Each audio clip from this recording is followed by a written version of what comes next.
വയനാട് കാട്ടാന ആക്രമണത്തിൽ മരിച്ച മേപ്പാടി എരുമക്കൊല്ലി സ്വദേശി അറുമുഖന്റെ മൃതദേഹം ഇന്ന് സംസ്കരിച്ചേക്കും. പ്രതിഷേധങ്ങൾക്കൊടുവിൽ ഇന്നലെ മൃതദേഹം ബത്തേരി താലൂക്ക് ആശുപത്രി മോർച്ചറിയിലേക്ക് മാറ്റിയിരുന്നു.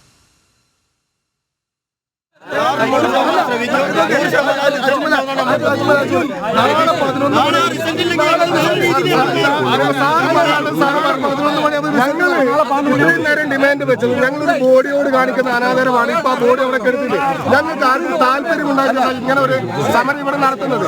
ഞങ്ങളെ സംബന്ധിച്ച് നാളെ ഞങ്ങൾ ആലോചിച്ച് ഞങ്ങളിവിടെ ഉത്തരവാദിത്തപ്പെട്ടവരോടൊക്കെ ആലോചിച്ച് ഈ നാട്ടുകാരോട് കൂടി ആലോചിച്ച് ഞങ്ങളൊരു തീരുമാനം പറയാം. ഞങ്ങൾ ഈ ബോഡി ഇവിടെ വെക്കാൻ ഞങ്ങൾക്കും താല്പര്യമില്ല. പക്ഷെ ഈ ബോഡി മറവ് ചെയ്യണമെങ്കിൽ അരുൺ സെക്രട്ടറിയുടെ സാന്നിധ്യമല്ല ഞങ്ങൾക്ക് വേണ്ടത്. സർക്കാരിന്റെ ഉത്തരവാണ് ഞങ്ങൾക്ക് വേണ്ടത്. മാറ്റുപടി വെക്കണം എന്നുള്ള ഉത്തരവ് സാറ് മേടിച്ചെടുക്കാൻ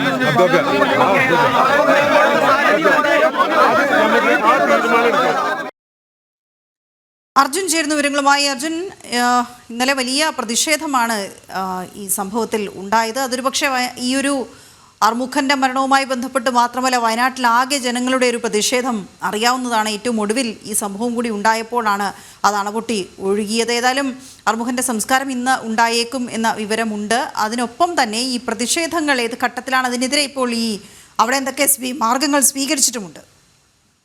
വീണ, തീർച്ചയായും വീണ പറഞ്ഞതുപോലെ തന്നെ വലിയ പ്രതിഷേധത്തിലാണ് വയനാടൻ ജനതയുള്ളത്. ഇപ്പോൾ തന്നെ 3 മാസങ്ങൾക്കുള്ളിൽ 3 പേരെയാണ് ഇപ്പോൾ വയനാടിന് നഷ്ടമായിട്ടുള്ളത്. അത്തരത്തിൽ കാട്ടാന ആക്രമണത്തിൽ തന്നെ നഷ്ടമായിട്ടുള്ളത്.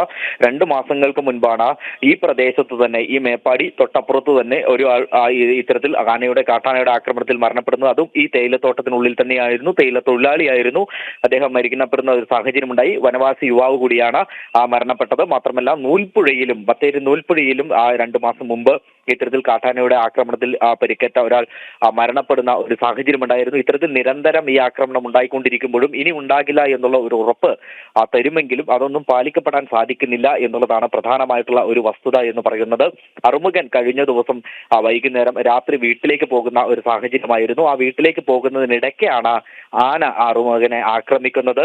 തൽക്ഷണം തന്നെ അറുമുഖൻ മരണപ്പെട്ടു എന്നുള്ളതാണ് നമുക്ക് മനസ്സിലാക്കാൻ സാധിക്കുന്നത്. ഏകദേശം 9 മണിയോടെ കൂടിയായിരുന്നു ഇത്തരത്തിലുള്ള ഒരു ആക്രമണം ഉണ്ടായത്. തുടർന്ന് നാട്ടുകാരൊക്കെ അവിടെ എത്തുകയും പിന്നീട് വനപാലകർ അവിടെ എത്തുകയും വലിയ രീതിയിലുള്ള ഒരു പ്രതിഷേധത്തിന് കളം ഒരുക്കുകയും ചെയ്തിരുന്നു. പിന്നീട് വലിയ രീതിയിലുള്ള ഒരു പ്രതിഷേധമാണ് നാട്ടുകാരുടെ ഭാഗത്തു നിന്നും ഉണ്ടായിരുന്നത്. DFO അജിത് കെ രാമൻ അടക്കമുള്ളവർ അവിടെ എത്തി ജനങ്ങളെ ശാന്തരാക്കാൻ ശ്രമിച്ചെങ്കിലും അവർ പറയുന്നത് ഇത്തരത്തിലാണ്: ഇനി ഇത്തരത്തിലുള്ള ഒരു ജീവൻ പൊലിയാൻ പാടില്ല. മാത്രമല്ല പലർക്കും ഇപ്പോഴും ഈ സാമ്പത്തിക സഹായം ലഭിക്കുവാൻ ഇപ്പോഴും ഉണ്ട്. അതായത് ഇത്തരത്തിൽ മരണപ്പെട്ടവർക്കടക്കം സാമ്പത്തിക സഹായം പ്രഖ്യാപിക്കാറുണ്ട്. അതൊന്നും കിട്ടാത്തവരുണ്ട്. അത്തരത്തിലാകരുത്. ഇവർക്ക് കൃത്യമായി തന്നെ സാമ്പത്തിക സഹായം കിട്ടണം എന്നുള്ളതടക്കമുള്ള കാര്യങ്ങളാണ് പ്രധാനമായും ഇവർ ഉന്നയിച്ചത്. അറുമുഖൻ നേരത്തെ തമിഴ്നാട് സ്വദേശിയാണ്. തുടർന്ന് ഇവിടെ വന്ന് സ്ഥിരതാമസമാക്കുകയായിരുന്നു. തോട്ടം തൊഴിലാളിയായി പ്രവർത്തിച്ചു വരുന്ന ഒരു വ്യക്തിയാണ്.